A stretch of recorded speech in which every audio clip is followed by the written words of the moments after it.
Aí, estão vendo, né? Muito bem. Nós vamos falar um pouquinho das cartas femininas do tarô hoje, né? Já que é o Dia Internacional da Mulher, serve para os homens, já viu que o Alex está aí, servem para as mulheres, né? Para os homens entenderem um pouquinho do perfil feminino e para as meninas se conhecerem um pouquinho mais. Então, deixa eu ver quem está entrando aqui. A Estrela, a Letícia, né? Mariade, a Regina, eu vi que o Alex estava aí também. Então, vamos lá, pessoal. A ideia é a gente trocar um pouquinho de conhecimento a respeito das deusas mitológicas. Então, nós vamos começar falando sobre a representação da Grande Mãe. Quando a gente pensa em deusas femininas, a gente sempre imagina aquelas histórias antigas, né? Os celtas, o pessoal que leu As Brumas de Avalon. Então, a gente sabia que a primeira referência que nós tínhamos do feminino estava muito ligado à Grande Mãe. A Grande Mãe representa o planeta Terra e toda a fertilidade da Terra, né? A água, os rios, os animais, as florestas e toda a diversidade. Então, a gente tem aqui na carta da Deméter uma representação desta Grande Mãe. Se vocês observarem, é como se ela estivesse grávida e como se a roupa dela se misturasse muito com toda a paisagem, porque exatamente isso, ela era a deusa maior. Então, todos os cultos do feminino, das sacerdotisas, de várias linhas espirituais, tinham a Grande Mãe como o planeta Terra, como a representação do maior, né? Do feminino maior, daquele que regia tudo. E naquela época, as mulheres, elas tinham uma conexão maior com a lua, com os ciclos da natureza. Então, eram elas que davam as indicações, as orientações de quando plantar, quando colher, porque essa conexão era até uma conexão espiritual. Elas realizavam rituais para que elas pudessem realmente ter essa informação e sentiam isso como se fosse parte delas.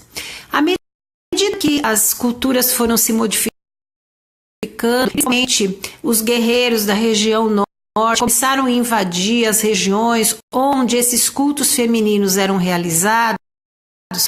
Então, houve uma maneira de esconder esse culto à Grande Mãe, e isso aconteceu à medida que eles começaram a criar várias representações das deusas. Então, é como se cada deusa passasse a representar uma parte desse feminino, que o todo está na Grande Mãe, mas acabou ficando segmentado em cada uma das deusas. Então, é isso que eu vou passar hoje rapidinho para vocês, e eu vou estar seguindo o tarô mitológico. E as imagens são das deusas gregas, as deusas que a gente conhece, que depois também passaram a ser as deusas romanas, só que com outro nome, tá bom? Muito bem, vamos iniciar aqui falando um pouquinho de Afrodite. Então, Afrodite é a deusa que, representando a Grande Mãe, ficou com a parte ligada ao amor, ligada à sexualidade, ao homem, à mulher, à fertilidade. Então, a gente sabe que Afrodite é a representação da deusa que foi mais pintada pelos pintores da da época da Renascença. Porque como ela representava o padrão da beleza da mulher, do feminino, do amor, aquele amor romântico, mas também o amor sensual, então ela foi muito pintada por todos quase pintores famosos daquela época. Então, o que a gente tem como representação de Afrodite? Uma mulher que tem uma facilidade grande, através do seu carisma, da sua boa energia, de transitar no mundo masculino e receber a atenção. Porque sempre é muito simpática, muito solícita, é muito ativa. Então, é uma deusa que fica ligada ao mundo masculino através dessa facilidade que ela tem de atrair as pessoas e também atrair os homens, no sentido de passar um certo carinho, uma atenção, uma gentileza, uma beleza. Então, esse é o aspecto de Afrodite. E a gente reconhece como uma deusa ligada ao relacionamento, porque ela é a deusa que protege a união do homem e da mulher, e aqui neste caso não existia na época preconceitos, então aqui não é o amor lícito ou ilícito, ela favorece o amor homem e mulher e protege os casais que se amam, então por isso também chamada a deusa do relacionamento.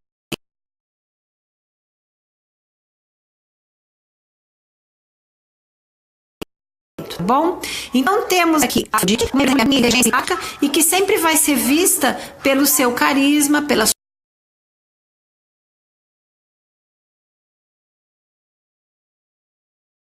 sua comunicação e por aí as pessoas.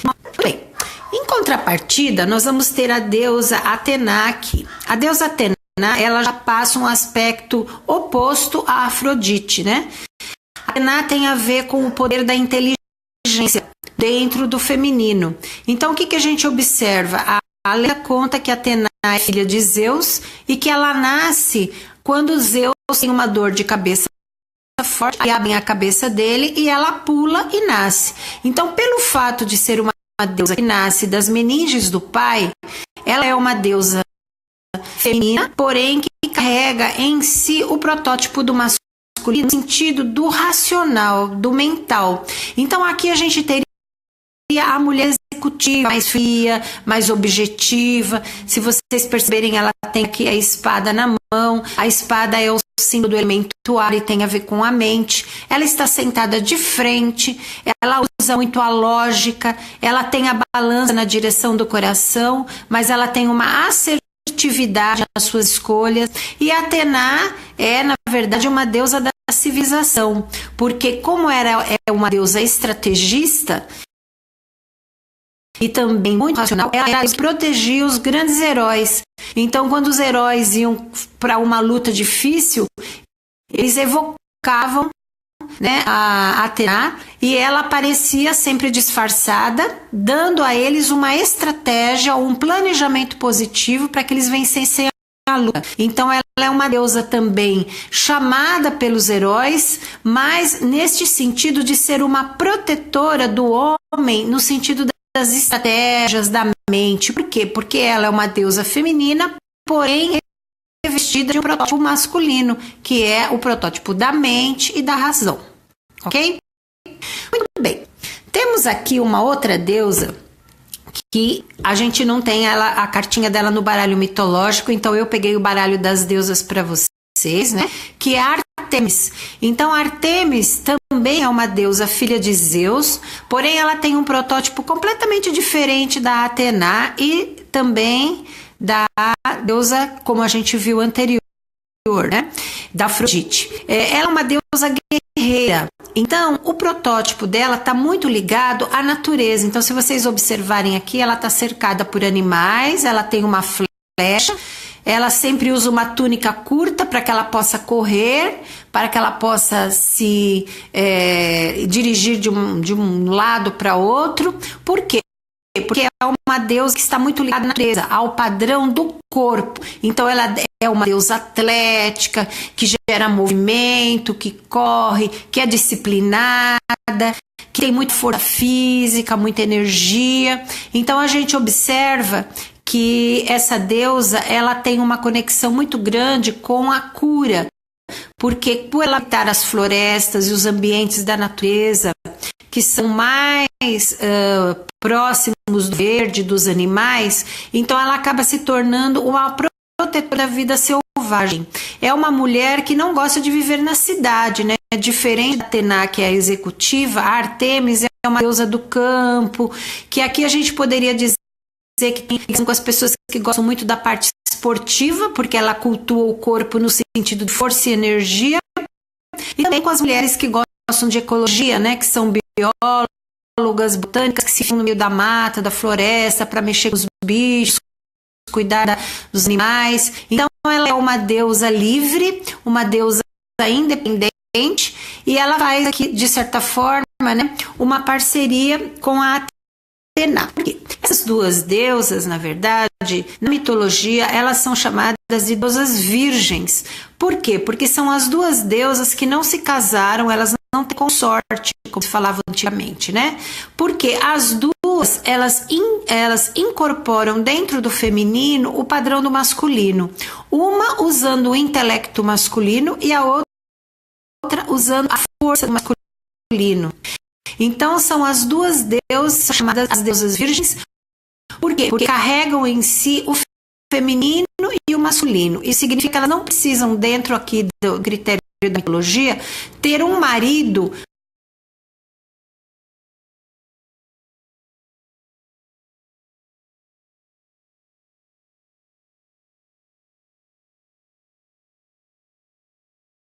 para equilibrar o lado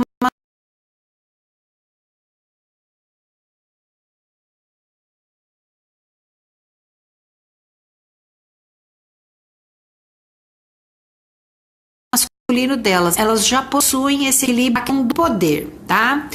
Então, da continuidade, se tiver problema, vocês assistem o vídeo depois.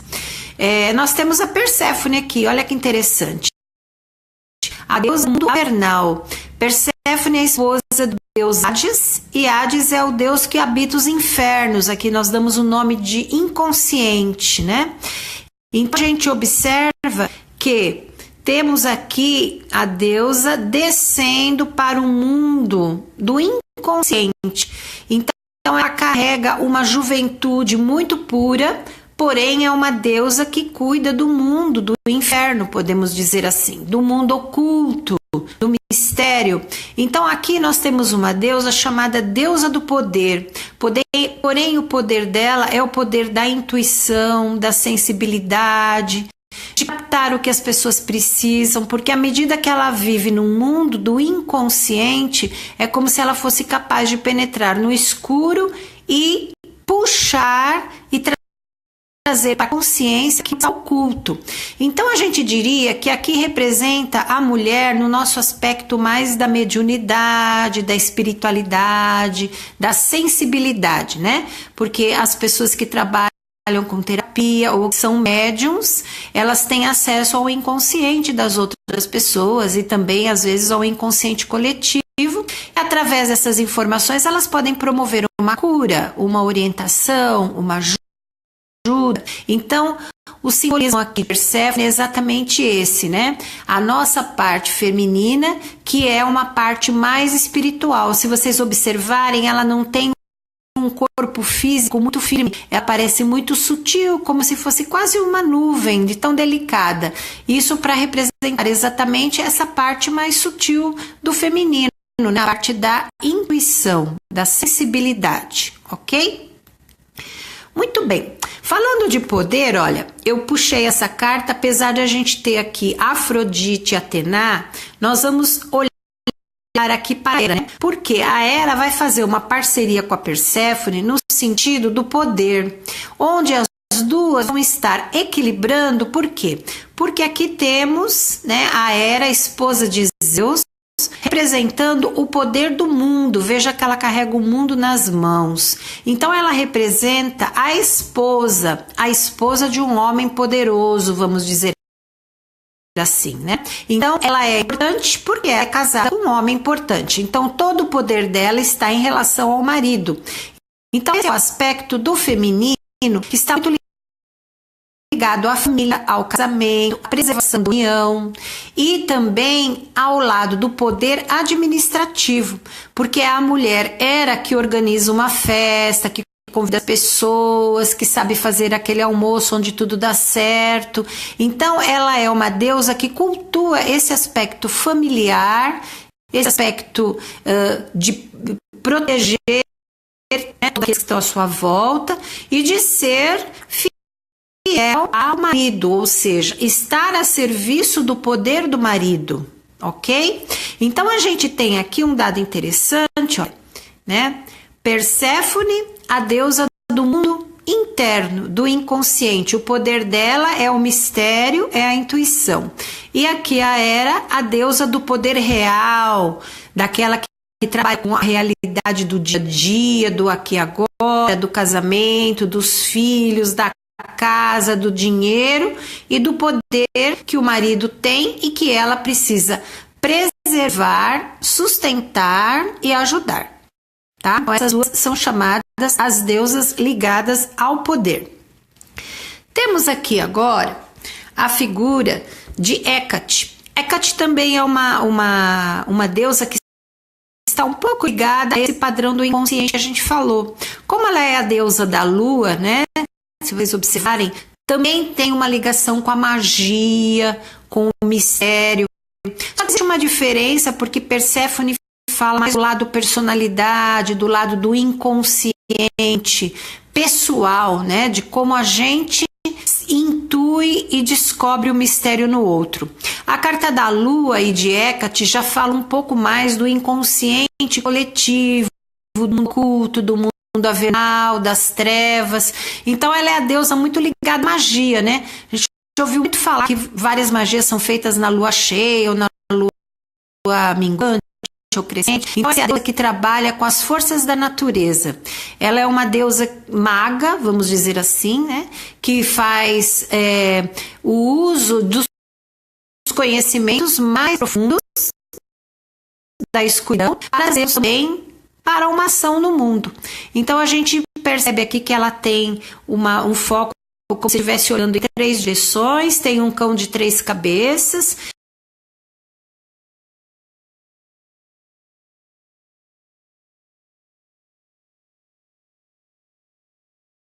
E ela sempre dentro de um mundo mais oculto, mais obscuro, um lado mais onde o inconsciente tem uma ação sobre a vida da pessoa. A gente diria que são as pessoas que sabem mexer bastante com magia, né?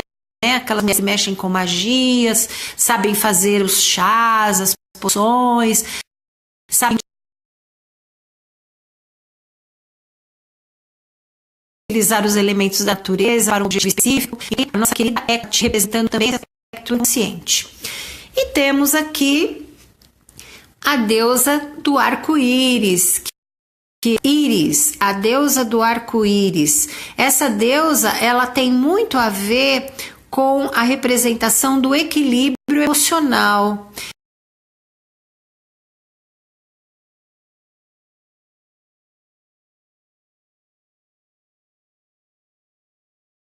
Então, temos uma deusa ligada ao sentimento, por conciliar situações, harmonizar, equilibrar, encontrar um bom apoio.